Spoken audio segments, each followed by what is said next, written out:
TRANSLIT, Complete Language Solutions.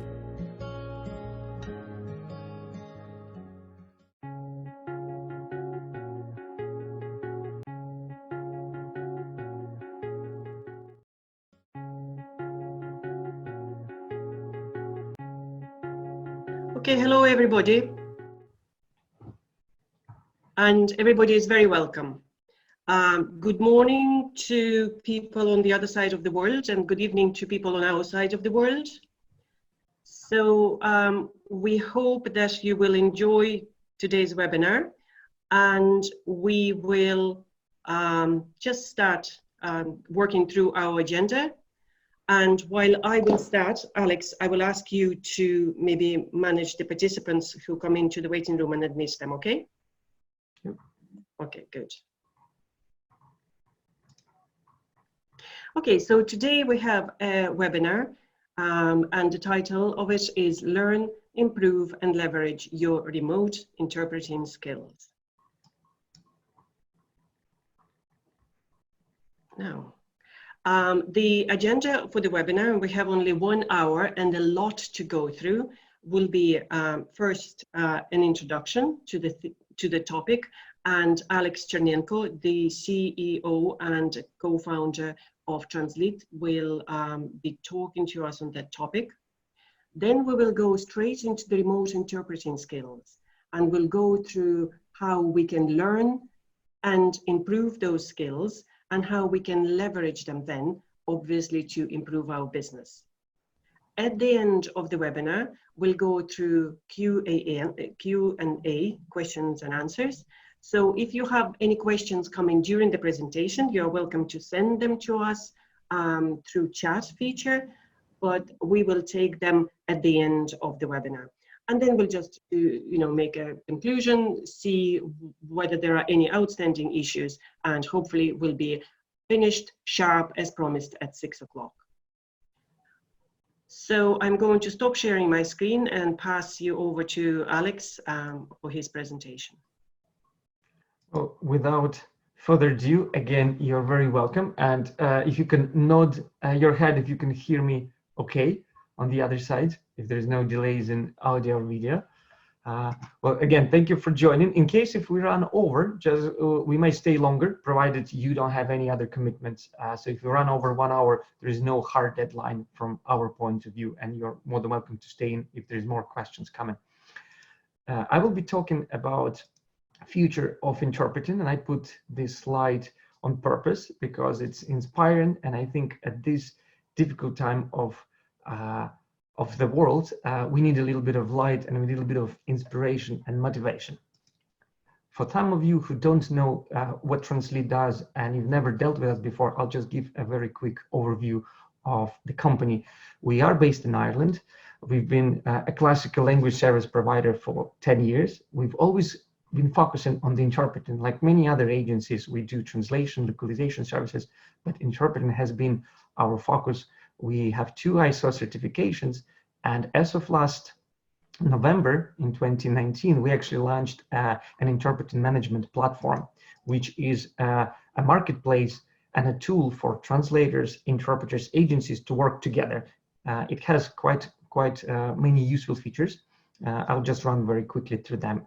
Interpreting booking, scheduling, calendar sync. It's a CRM system to manage interpreting projects and interpreters, invoicing, profit calculation, messaging system, payouts, and security. So whether you're an interpreter or a language service provider, you're welcome to register. So enough about TRANSLIT. Let's talk of where we are at the moment. And since 21st of March, many companies and countries have actually closed their borders and sent people home. And we as interpreters are actually seeing empty conferences, we're seeing empty streets, and that affected us personally. There is a lot of speculation of what might happen next. I just put this slide to show you that there's many scenarios, how good or how bad things can escalate. We're not going to spend time to actually go through those scenarios, but we hope that one of the good ones will actually realize. When is going to happen, when things will get back to normal, as many of us are saying, we don't know. But what I'd like to say that probably we're not going to see normality coming back. It's going to be just a new reality. We have to learn, we have to probably adapt and change some new skills. So without speculating, what impact COVID-19 had on industries, especially the language industry? On the left column, as you can see, I put some of the sectors that got affected most, and they included anybody with gatherings of people, essentially. So it's travel, tourism, hotels, shops, such as offline retail, logistics, supply chain, sports and events, construction, manufacturing, and of course, on-site interpreting. We at TRANSLIT, we saw pretty much all of our on-site interpreting bookings canceled. On the other side, some other industries are actually thriving at these times. Telecoms and conference tools, the one we are using right now for our event, Zoom, is thriving. They got more sales between January and March than they did last year, essentially in this first quarter. They're thriving. The online and entertainment and gaming are also booming.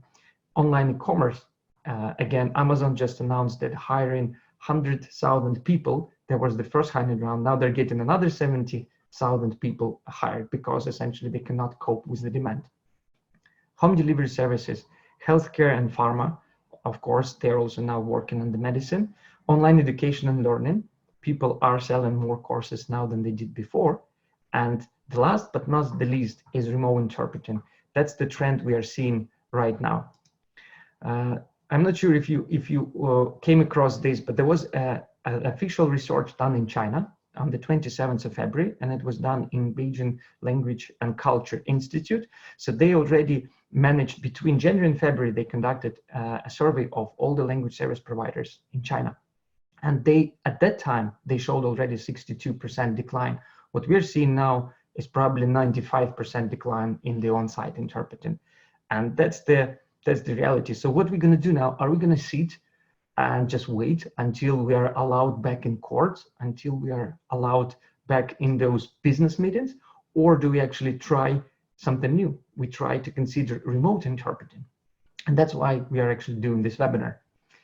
So before talking about future of interpreting, I want to very briefly touch on the history of interpreting. The first reference to the word interpreting actually came out about 3,000 years ago, and it was in Egypt in one of the prince tombs. That was the first reference to interpreter.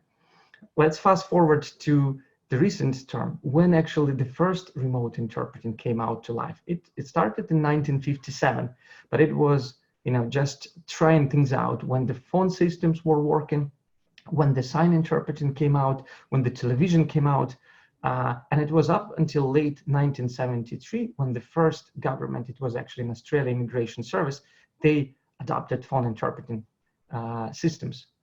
Then starting from 1990, we've seen video remote interpreting coming up, but it wasn't until really 2000 when it began to become widely adopted by different state bodies and businesses.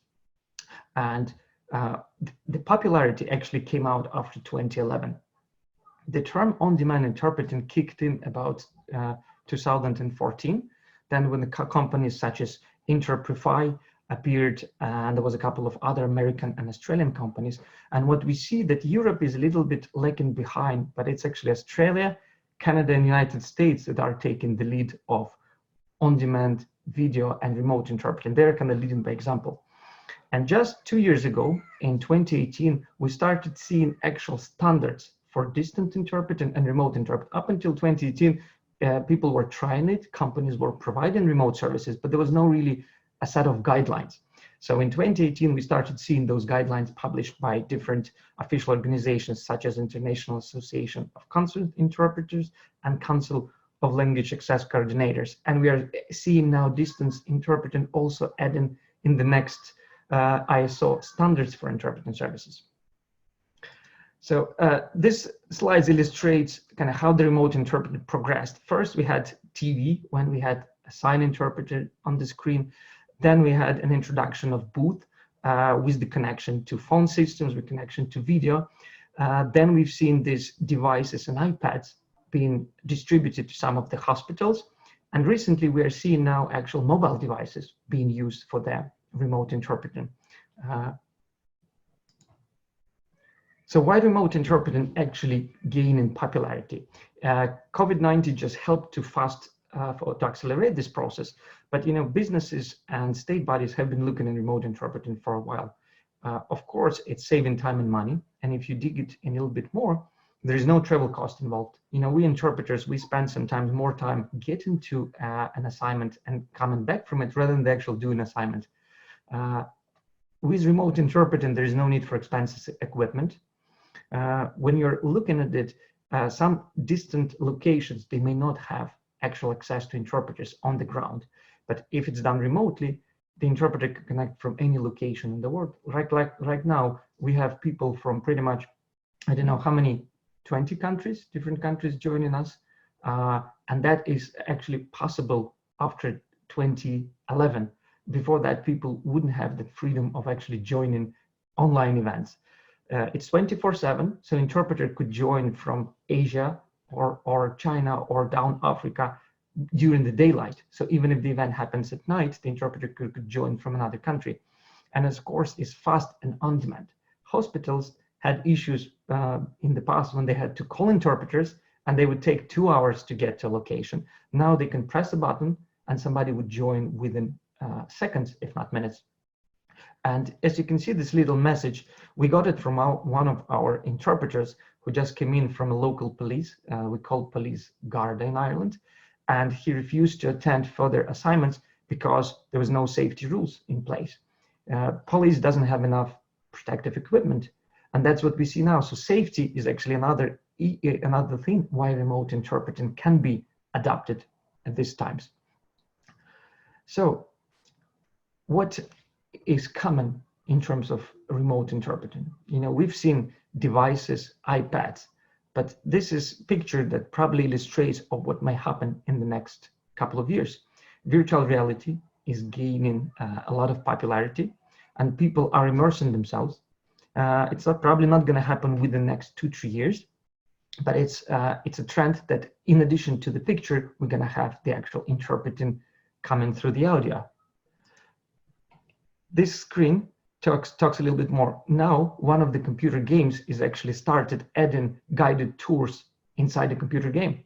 So it's no longer just a person playing, a game themselves. There could be an interpreter joining a virtual reality game with the participant and playing the game along them. And it's already happening right now. This year at the Consumer Electronics Show, there was virtual companions release. Who actually, can you put in a comment a little plus who is following Computer Electronics Show? Just out of curiosity, if you can type in plus if you've been watching this presentation, so I get idea of who knows about it and who doesn't. Okay, so while you're putting plus, so essentially what we saw this year, it's the virtual human beings. So it's people who are actually mimicking the speech, mimicking the gestures, emotions of real humans, and they're already doing it. So what we probably will see in the future is news presented by a virtual person. There's no need for a TV presenter sitting in front of the camera and reading out news. We're going to see more robots doing it essentially, and they will be looking completely like real humans. And imagine this, if all news could be pre-recorded, there is no need to interpret it anymore. So companies who are actually have complete scripts for their events, what they may do, they may just pre-record it and use virtual human beings who would look 99% real, actually presenting, and at the same time presenting it in multiple languages. And they just pay for the software to actually do it without having to have an interpreter on their event. If it's completely pre-recorded and there's no need for real-to-real interaction, they may just use essentially virtual human being instead of interpreter. So that's one of the risks for interpreters of losing some of the pre-recorded events. This is another interesting thing. Streaming becomes really, really popular these days. And the interpreting for streamers isn't something that really kicked in, but we probably will see it. YouTube streamers, Instagram streamers are actually now approaching interpreting companies and asking to collaborate with them. The technology wasn't really there to help it, but we're going to see it. And I'm telling you, it's going to be coming in 2020. If it's not happening this year, next year, we're going to see more streamers using interpreting services added. And this particular slide actually mentions Chinese farmers already being encouraged to stream to boost their sales. We're talking about social media, popularity stars, but even farmers already streaming. So it's going to be maybe another year before we see interpreters joining the streaming community. Some of you already probably seen this device. It's actually an automated interpreter. So the way the current automated interpreting works is that it converts speech to text, then it does the machine translation, and then it reads it aloud back. And some of the translators said that Google Translate and machine translation will never replace their work, but we already see that actual machine translation sometimes does a better job than the actual translator. Unfortunately, that is actually happening, and it happened maybe a little bit sooner than translators predicted. The interpreting industry says it's going to be too long before the quality of this will be on an adequate level. But these devices are already being used by hotels. They're already being used by some travelers to actually interpret without the need of interpreter. And maybe another 2 years, but the quality will become so good that it may be acceptable at the generic level. It may not be accepted in courts or in medical practitioners, but it may actually replace some of our jobs where a generic vocabulary is needed for something trivial. And this is something that I would like to speculate. It's my pretty much last slide of this presentation, the thought-to-thought interpreting. In 2014, some scientists already managed to transmit thoughts. So without having to actually convert this speech to audio and to text and convert it back, people were able to communicate thought to thought. So imagine this, if the language at some stage becomes irrelevant, if a person manages to capture the thought and transfer it to another human without actually a need of the language in between. I mean, it's already being tested. We don't know how long it's going to take, but probably some company will invent a device that we could connect at the back of our ear, think about something, and decide whom to transmit that thought, and the language will not be even spoken. That's a risk again for us, but at the same time, it's just interesting to see that the world is changing so fast, and it's actually affecting the interpreting community. So I wanted to, set the scene before my colleague Svetlana will actually tell you about the specifics. But this is just something to get you thinking and to get you into the state where you will need to adapt. If you are hoping to get back to the same state where we were 3 months ago, it most likely is not going to happen. So we now need to learn new skills. We need to adapt, and remote interpreting is the first step to keep our jobs, essentially. So I will leave questions until the end of the session. Now I'm passing the word back to Svetlana. Very good. Thanks very much, Alex. I do hope it's not going to happen this fast, and maybe we still have a few years left in us to do our work. So I'm going to share my screen, and we'll just move on with our program for today. Now, here we are. So, okay, just before I start talking about the skills of remote interpreting, I just wanted to just make a small introduction about myself. My name is Svetlana O'Farrell. You probably, have already communicated with me because I was sending out the emails with all the information.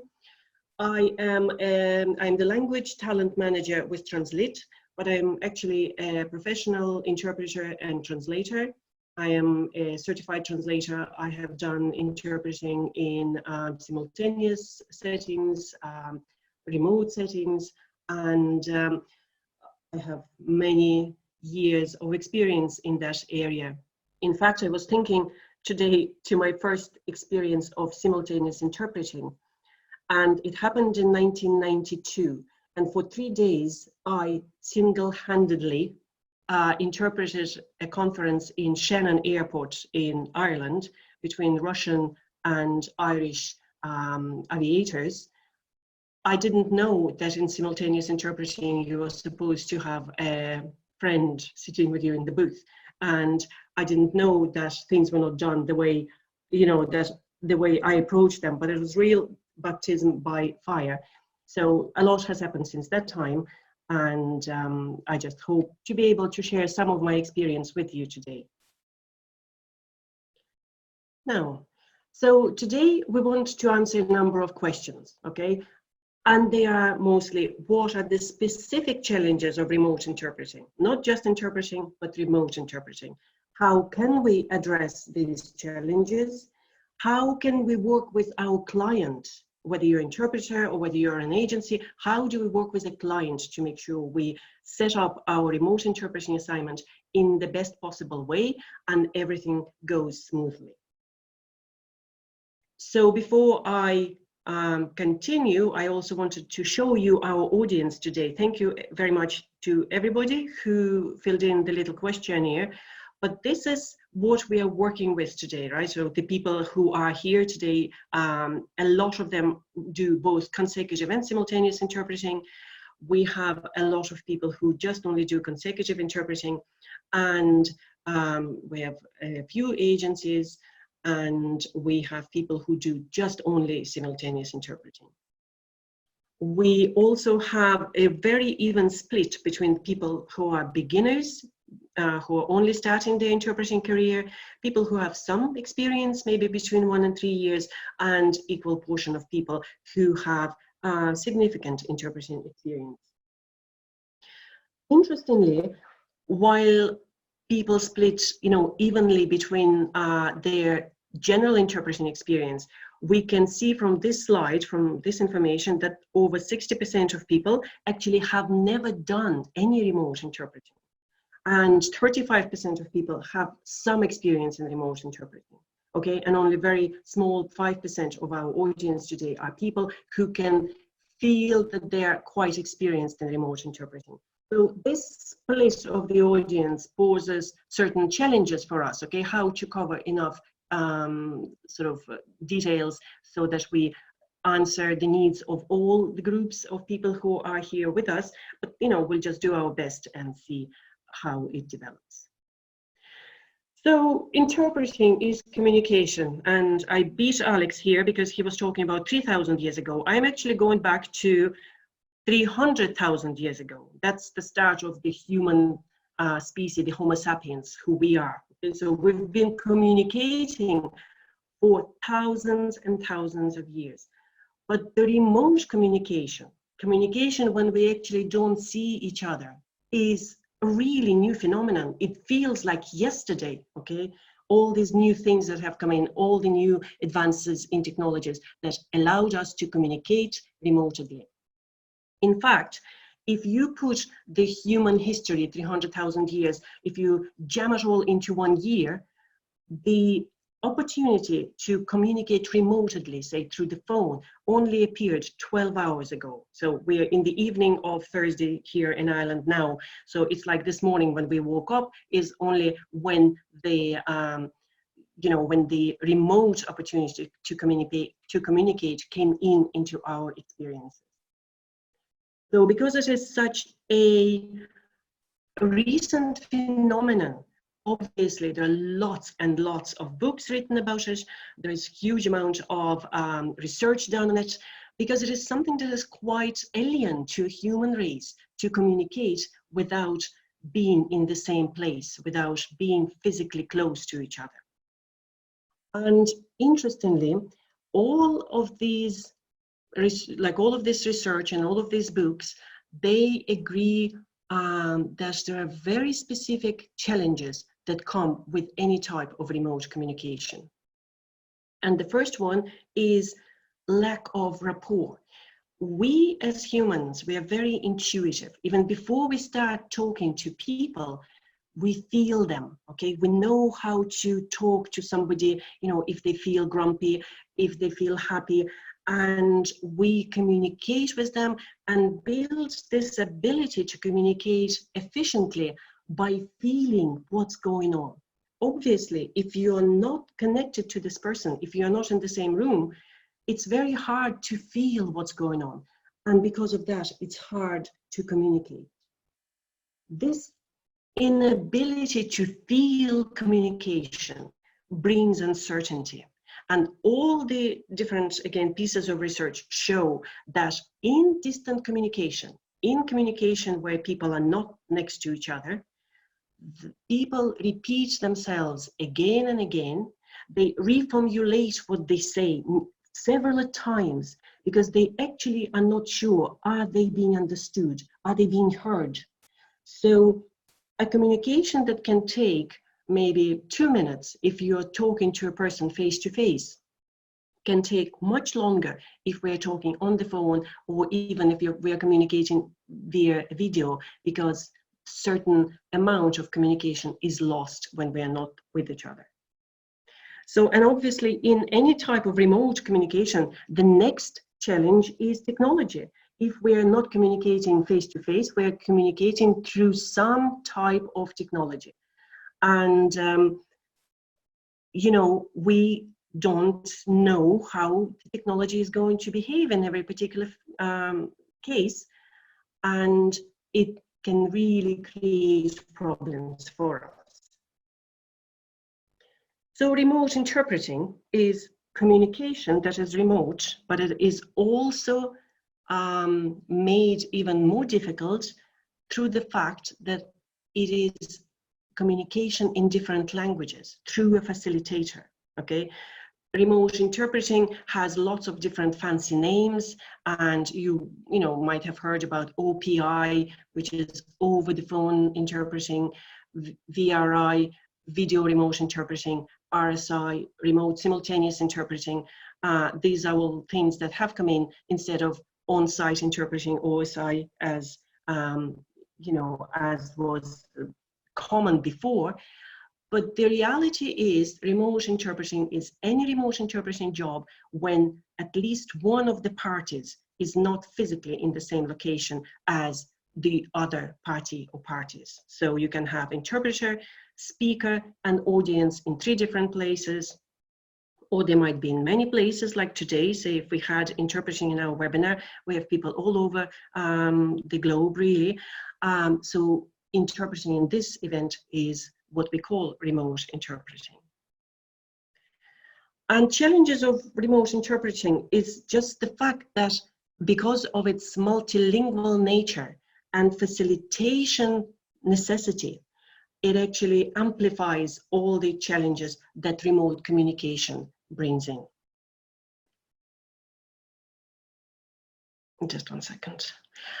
So how do we deal with those challenges? Okay, and the real thing that helps is awareness, to be aware of the challenges that remote interpreting presents is actually half of the battle, okay? Because when you interpret face-to-face or on-site, when you have a lot of experience doing that, you can have an idea that doing remote interpreting is doing much the same, but just over the phone or over the video link.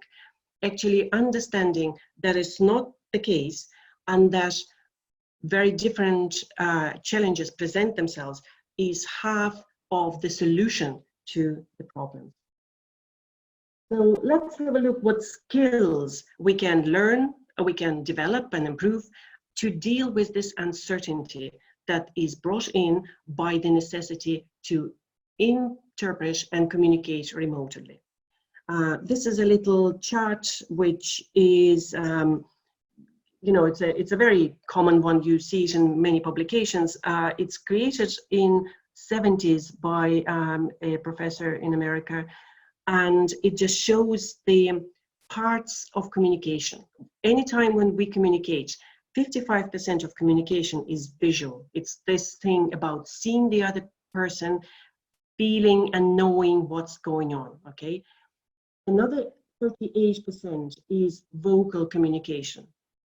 And vocal is what your voice is telling you. It's really listening between the words, okay? It's that fact, when your child comes home from school and you ask them, how are you? And they say, fine. And from the voice, from the vocal communication that they're not fine, okay? So verbal communication, that word fine, is actually only 7% of communication as it happens. So when we try to interpret remotely, we probably have no visual input, and often we don't even have vocal input, because when you're talking on, say, a bad telephone line, you mightn't be able to hear the nuances of vocalization, okay? And if we are even interpreting over a video link, very often we don't have a good view of everybody involved in the communication. So how can we learn, and how can we improve our skills? These are just different exercises that I wanted to share with you, whether you are just beginner in interpreting and remote interpreting, or you might be a very experienced interpreter already. These are things that are really going to help you to improve the level of your remote interpreting. First one is to listen to audio recordings of different types, and to train yourself in understanding and feeling different voices and different accents. You see, males and females use their voice differently. Different people of different ages, they're using, again, different ways of expressing themselves. Definitely native speakers and non-native speakers, again, they use different type of melody in their voice. And really listening to as many types of speakers in your working languages as possible, and trying to make sure that when you listen to them, you actually understand everything perfectly. Not only the words, not only the 7%, but you actually try and understand as much as possible of the emotional load of communication. That type of training will definitely help you. So there is also this empathy training.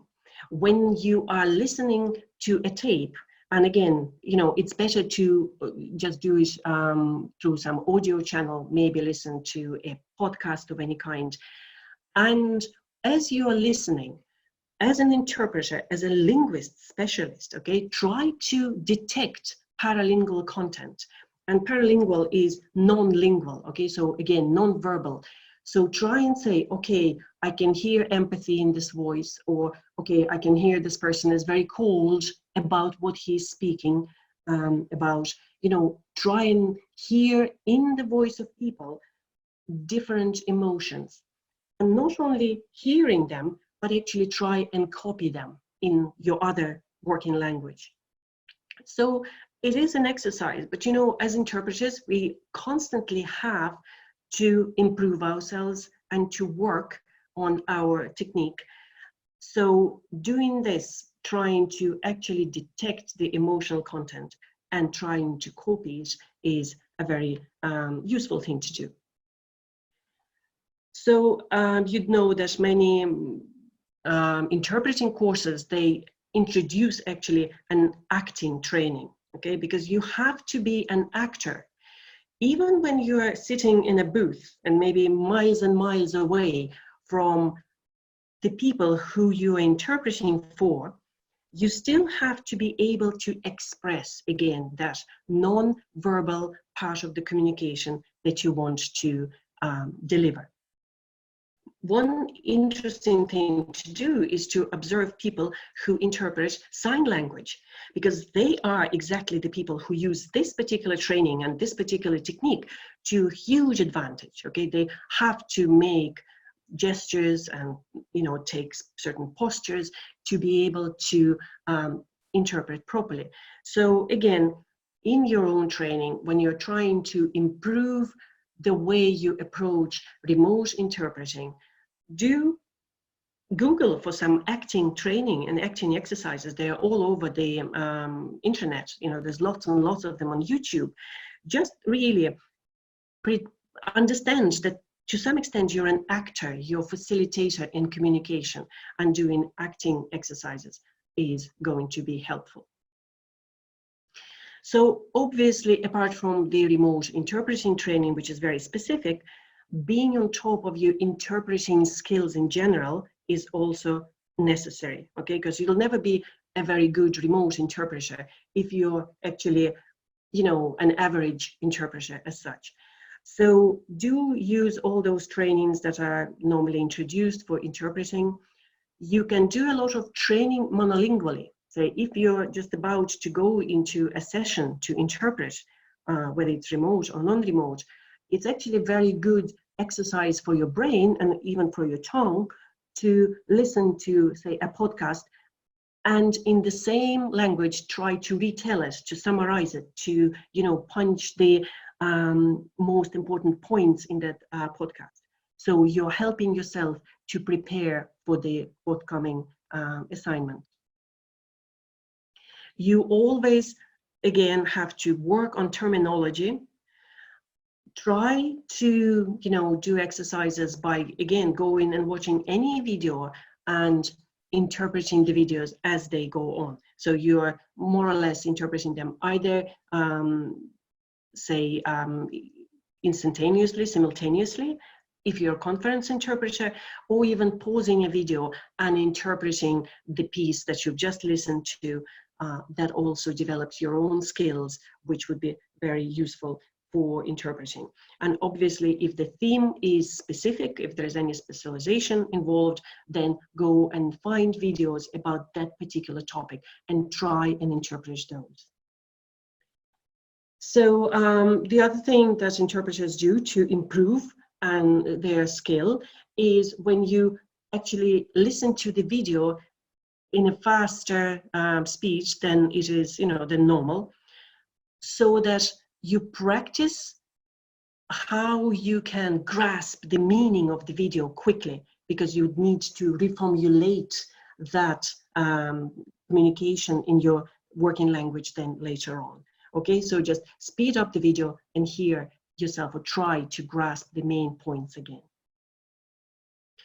So those are just really exercises that would be very helpful to anybody, particularly if you're just starting up as an interpreter altogether, or if remote interpreting isn't something that you're very well used to. Doing those exercises regularly would definitely help you. So now that, say, you feel that you're comfortable and you have enough skill to go and do remote interpreting, the next question that comes up is the space where you work and the equipment that you need. Okay, and here we have a picture which really tells us you need to have good space. You need to have quiet space, okay, where you can hear what's going on the telephone line or through the video channel.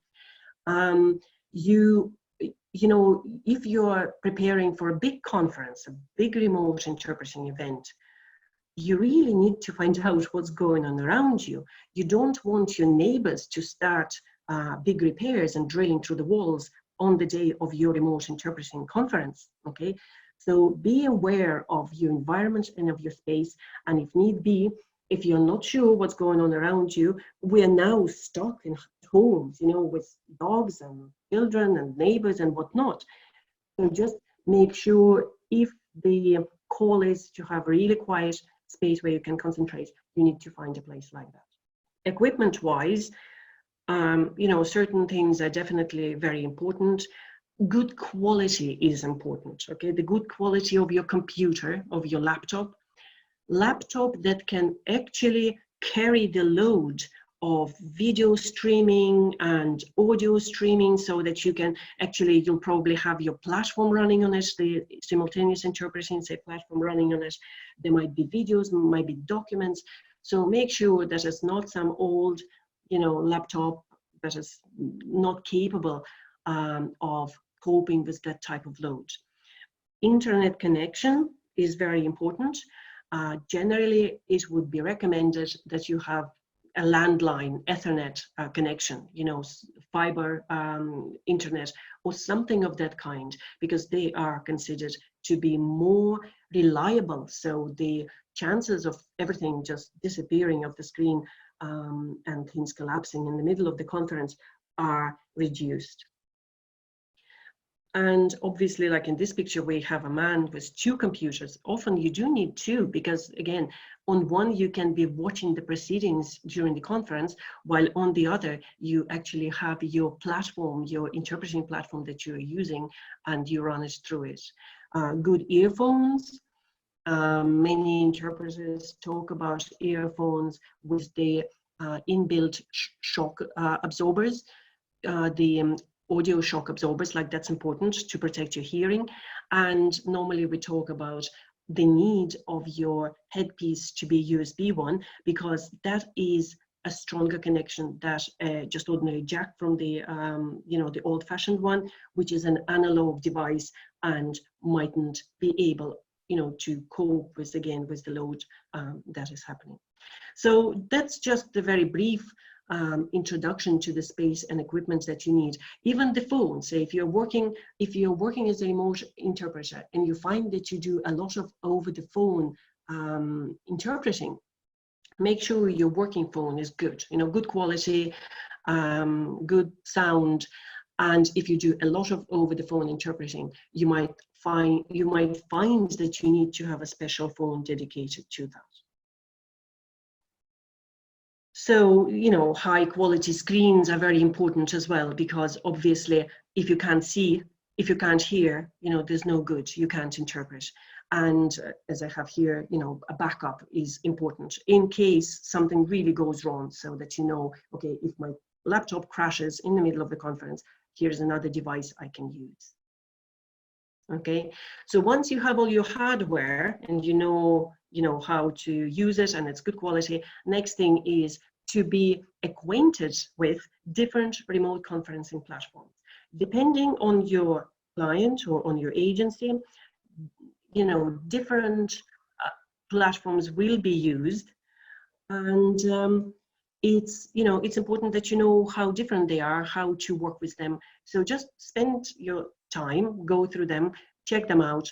All of them have demonstration videos, different documents, through which you can understand how platforms work. Specialized remote simultaneous interpreting platforms are also very common. Okay, there's many of them. You would probably know some of them if you're already working as a remote simultaneous interpreter. We in TRANSLIT work with speakers, okay, and I just wanted to maybe give you some information about that particular platform. So speakers, like other remote interpreting platforms, allows you to save on the high rental cost. It simplifies the technical process. It allows you to do simultaneous interpreting without heavy interpreting experience, without the need to have booths installation, maybe even no need to have a technician on site, etc. And speakers platform works by connecting the speakers and the audience through the interpreter, who can then deliver the interpreting service. You would, everybody in the audience, whether the audience is in one place or whether, again, like today's webinar, the audience is all over the world, everybody is connected through their devices, and they can hear the delivery of the language in which they want to hear the presentation that is delivered by the speaker. So the technical requirements for many platforms, they are much the same. You need, again, good internet connection. You need to have strong devices. And for listeners, you would need to have headphones and maybe even their own ones. Interpreter needs to have, again, good equipment and everything that we have covered before. Now, I'm going to show you a little video that explains how interpreters sees the technology when they are in the middle of their interpreting. Okay, so I'll just stop sharing this slide. Okay, they're still with me, I hope. And let me share the film with you. Oh, there we are speakers. Okay, share. I actually will, because time flies when you're having fun, so I'm actually going to maybe bring it to the middle.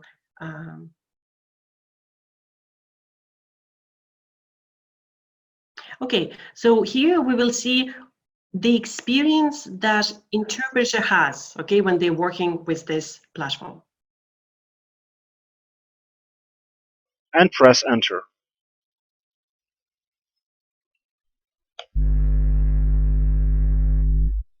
Here you can see the list of all available virtual booths for your conference. Let's go to English-German one. If you enter Speakers Interpreters interface for the first time, the browser will ask you to grant the permission to your microphone and webcam. So you check again if the right devices are used, then tick remember that decision, and then press allow.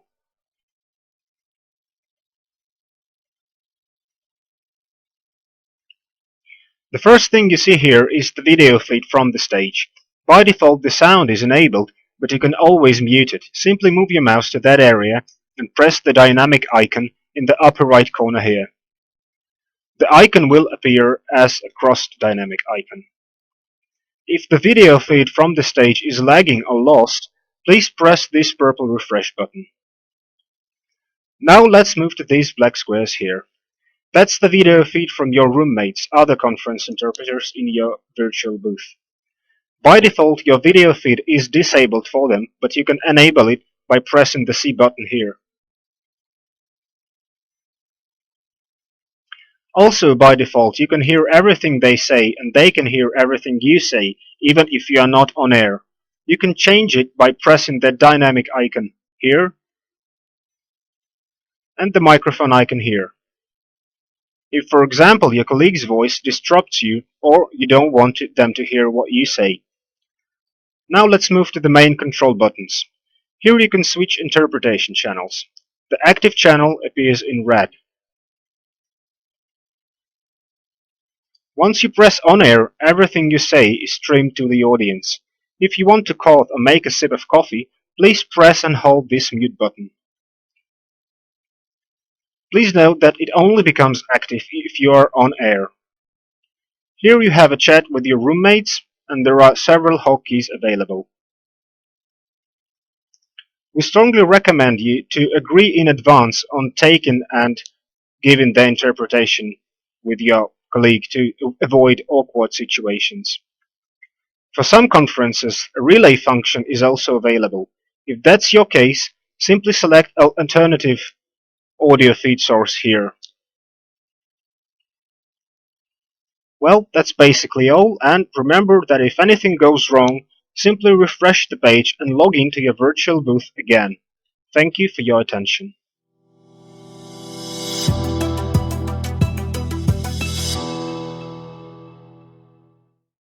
Okay. So I'll probably just comment, but essentially, for those of you who actually have done simultaneous interpreting, you're used to console and hardware device. So essentially, what the platform does, it just mimics what you would do on the console. So you would have a mute button, you would have I'm on air, you would have take also. All of that is done on the browser, and you can do it with the mouse.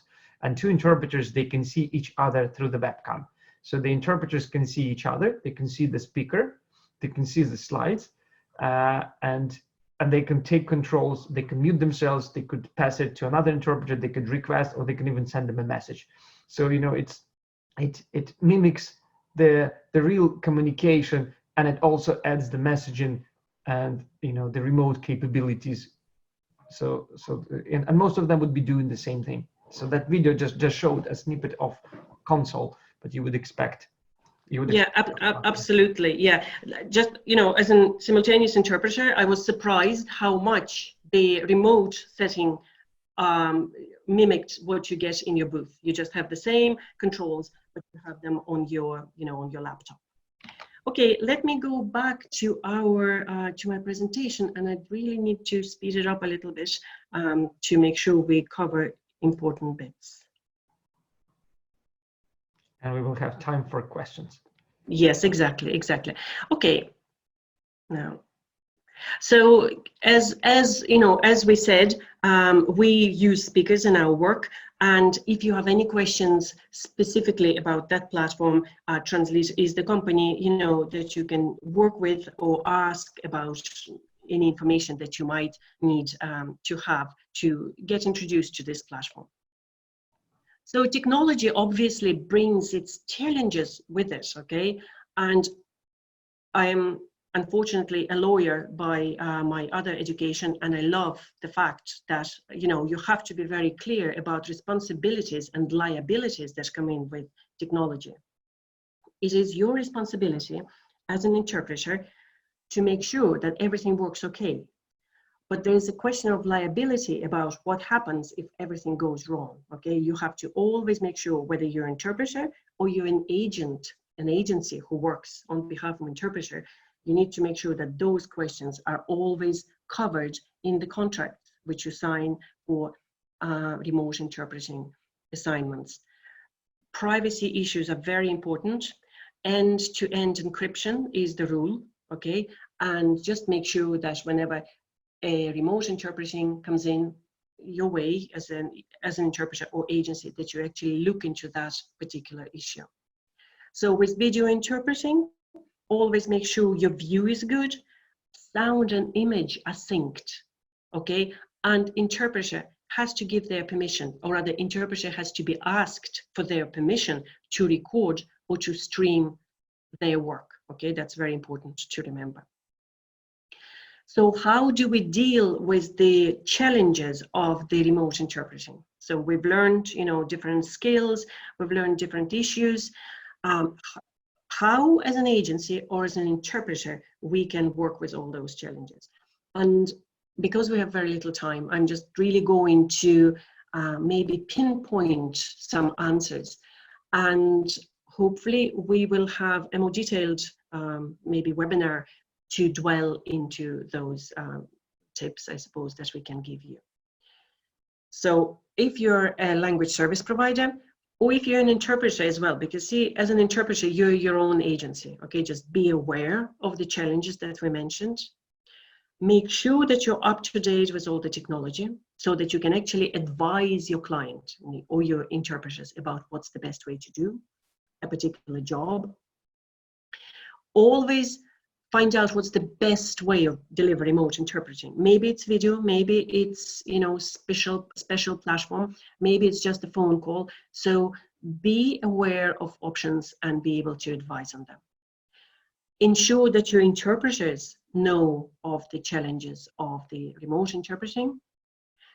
Make sure that interpreter gets the briefing and preparation as much as is necessary. So that's very important, you know, because remote, so particularly consecutive remote interpreting, going to a hospital, or rather interpreting, say, for a hospital appointment, it's very easy to think, okay, that's not a big job, but it's very important to be, to make sure that the briefing and preparation is done for the interpreter, because they're removed from the scene and they really only rely on what they can hear.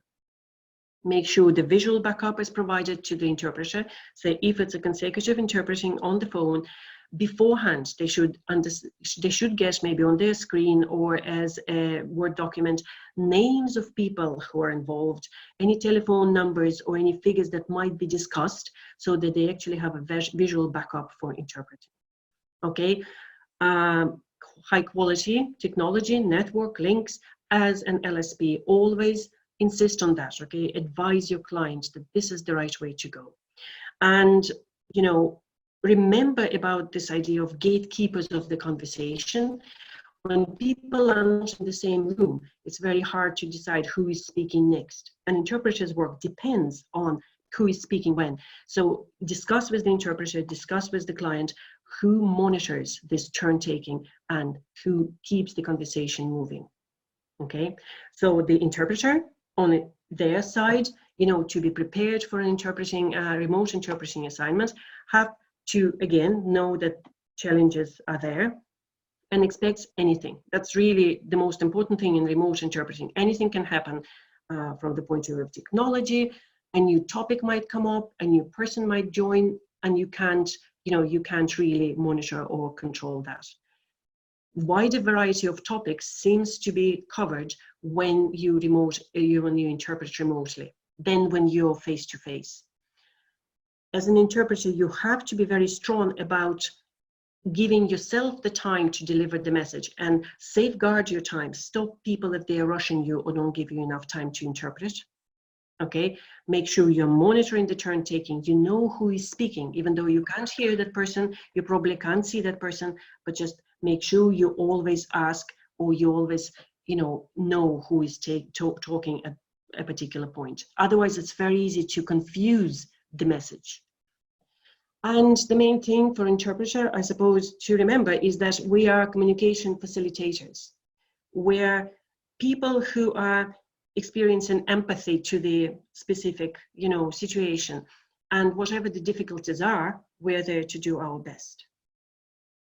So when we all join in like this, agency understanding the challenges, interpreter understanding the challenges, that's when we work on them together, that's how we ensure that the job as well. Okay. So, and last 2 minutes, leveraging your skills. Obviously, if your remote interpreting skills are high level, you can strive to be the best. Okay, you will achieve a greater client satisfaction, and obviously attending webinars, subscribing to courses. There's lots of them which are free or very cheap going at the moment due to the current situation. Achieving accreditations and certifications, and maybe becoming part of interpreter hubs would all help you to promote your remote interpreting skills and actually, get good use out of them as well. All right, so we are very close to 6 o'clock, but I'm sure we have a few minutes for questions and answers. And maybe, Alex, I'll pass it on to you now. Yeah, we'll just take a couple of questions from the audience. And so the first 3 ones that came in, I was monitoring chat while Svetlana was talking. What is the name of the device that I showed before for the real interpreting? Well, that particular model is actually called Docimodo Talk, and that's the model number, but there are quite a few of them actually nowadays available. So if you just Google automated interpreting device, you would find many of them, and you could buy them on Amazon, you could buy them on Alibaba Express and those similar websites. Another question that came in was self-training resources for interpreters, and I already answered that in chat, that Svetlana will be sending some documentation to all the attendees of this webinar, and we will be happy to share some of the training materials that you guys could go to actually, if you're a beginner or if you're somebody at the early stages of remote interpreting, that you would find those resources useful to get started. Another question I've seen was, is there a remote interpreting platform that we would recommend for consecutive interpreting in particular? The answer is there is no need one. So if you're joining, for example, a meeting like this, and you're a consecutive interpreter, it means that, somebody will be speaking, then I go silent, and you're interpreting. So there's no need for any additional equipment. You are just one of the members with the microphone. So there is no need to plug in. You can join Skype meeting, you can join Zoom or Google Hangout or any other conference tool. And if it's consecutive environment, you'll be just one of the attendees with the microphone turned on. So there's no need really to complicate things and make it further. Svetlana, maybe you could read out a couple of more questions. I didn't get a chance to put them into this slide, but I actually will be reading them. Okay. How is your experience with simple mobile phone for using as remote interpreting? Do you need a landline to do remote interpreting? No, I mean, you see the images that I have here on this slide. We've seen before, headphones and old analog type phones. Then it got transferred to sound booth with microphones that were wired. And what we see in the last 2 years, wireless microphones with really good noise isolation capabilities, and especially the ones that are even Bluetooth headphones. Those Bluetooth headphones have better audio quality sometimes than the computer microphones, and we tested them before. So it's a simple device that you put in your ear, and it has a clarity. It talks directly to the bone. So we are seeing now that some of the latest gadgets, they're doing better audio quality than the microphones that are wired and they were there before. So for remote interpreting, usually a headset with wired or wireless microphones, if you're sitting at home in a quiet environment, would be more than sufficient for interpreting at this stage. That's the experience we are seeing right now, unless you're using a really old phone with the old headphones. Okay, a couple of more questions came in. What is, in your opinion, and how remote interpreting will affect rates? Do you expect rates for remote interpreting to be equivalent to standard rates, or will they be challenge reflected at higher rates?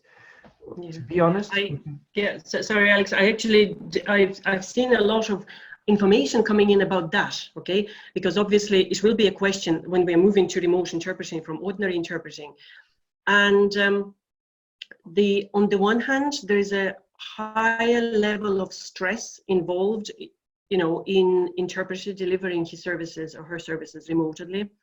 This uncertainty issue, this issue of, you know, additional responsibility for equipment, etc., it sort of brings up the value of the interpreter's work. At the same time, we do save on other things. We don't need to travel. And like particularly consecutive interpreters, you know, very often you'd be traveling for an hour to get to the courtroom, where a place, you know, your assignment might be cancelled, and then, you know, you have very little time spent actually interpreting and a lot of time spent traveling. So, you know, I think those things are going to balance themselves out, and probably there won't be a huge spike or drop in the price of the fees, you know, that interpreters charge. Yeah, I see some people already commented that they have to leave. So we're already 3 minutes past 6. If you would like to stay for a couple of minutes longer for any last questions, you're more than welcome. To those who need to leave, thank you for your time. We will be sending the recording of this webinar and additional resources by email. So yes, receive. Yeah, and we'll also, there will be also a very short survey which we'd like you to go through if you could. It's only a couple of minutes, but really will give us opportunity to understand what other needs you might have and how we can help you.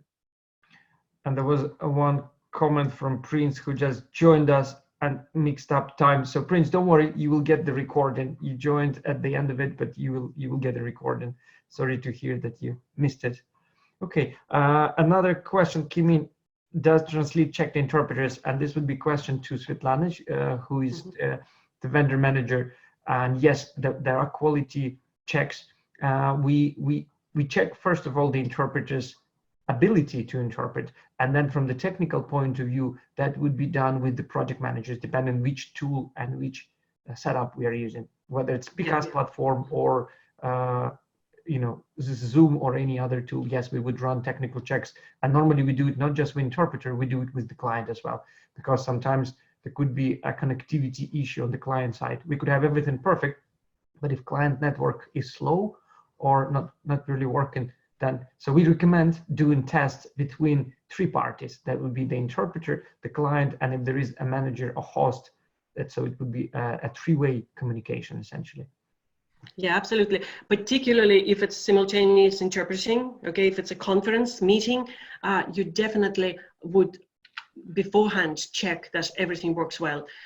If it's, you know, a sporadic meeting, if it's just an interpreting where you urgently ask to interpret, say, a doctor's appointment, there mightn't be time for that, and we just trust that people on our list have sufficient coverage, you know, to technically to be able to do that work. I think we're coming to the end of our questions, and as promised, we'll keep it to the time. It's already 5 minutes past 6. Maybe last 2-3 questions. Suggestions for headset models. To be honest, there is so many models you can go. There is Sennheiser, Bose, Pioneer. There's so many good audio quality devices there that you can use. So without recommending any particular brands, you probably just read reviews.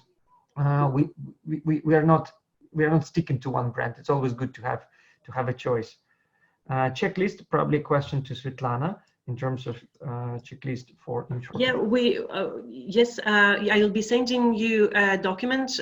We called it Remote Interpreting Skills Handbook, and there'll be lots of issues that I've mentioned today. We'll summarize them there. Well, we have it actually ready. You should be receiving it in about half an hour time, or maybe an hour's time after this. After the seminar, it'll be on its way to you. Yes. And again, on behalf of TRANSLIT, we wish you a big thank you. If any of you would like to register as an interpreter on our platform to get more projects and jobs, you're more than welcome. If you are representing an agency who is looking to manage your own interpreters, you're also welcome to register on translit.com. We will be releasing version number 5 by the end of April. We are currently at our 4th release. And if you have any questions, meanwhile, outside of this webinar, you're more than welcome to join. We will be doing more interesting sessions in due course. Now with working from home, we should entertain ourselves and we should use for new opportunities for all of us. So, if you have any suggestions on topics for the webinars you would like to see, or if you would like to come in as a speaker, even to share your experience and knowledge, you're more than welcome. Let's talk to Svetlana or myself after the webinar, and we hope to see you again. Great. Thank you, everybody. Thank you for your attention. We'll talk to you soon.